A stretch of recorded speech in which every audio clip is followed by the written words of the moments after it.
السلام عليكم شباب، يسعد مساكم. الصبح كنت اطلع من برا على الطيور، شفت الطيرة قاعدة ما عم تتحرك بالعش، فقط اكيد بيضة. فتابعوني للاخر اشوفوا يعني مفاجأة، شيء يعني ما بعرف شو صار. المهم المفاجأة كذلك، اذا تنتبهوا البيضة واقعة من العش ومعلقة على الطرف،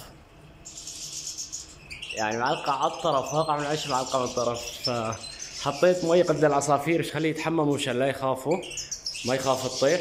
وشغلت صوت على الموبايل لانه الطير بس يخاف يطالع صوت معين بيخوف الكل. فشغلت الصوت وحطيت مي عشان يسبحوا، واجي شفت حطيت السلم واجي اشوف شلون هالبيضة شلون واقعة، ما بعرف. بس عشان الطيور لا تخاف، الحمد لله ما عم تخاف. بسم الله. البيضة وين معلقة يا شباب؟ سبحان الله على نقرة. بس ليش هيك بيضة الطيرة؟ ما بعرف واقعة ولا متخانقين على العش، ولا في بيضة تانية. خلينا نشيل البيضة أول مرة، ما استحكم بالتليفون بإيدي، لازم أشيل الهاتف من إيدي. ثواني بس، حط الهاتف على الطرف.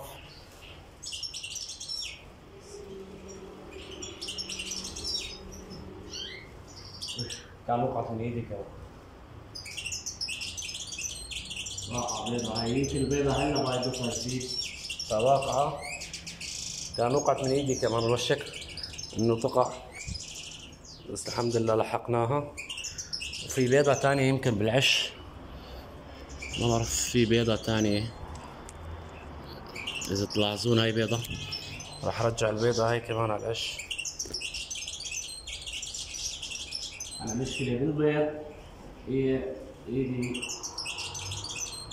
كسرنا بيضة، انكسرت البيضة. أنا بعرف العش بالبيض إيدي راح تنكسر، بالبيضة بعرف راح تنكسر. انكسرت البيضة، خلص مالي نصيب بالبيضة هاي، مالي نصيب فيها. انكسرت والله بإيدي، انكسرت.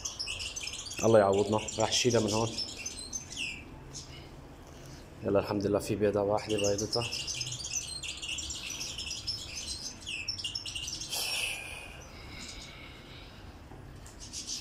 بعرف راح تنكسر بايدي، انا ايدي شوي يعني اصابعي شوي ما بعرف، عم شيل شوي تنكسر بيضة قبل لا انكسرت.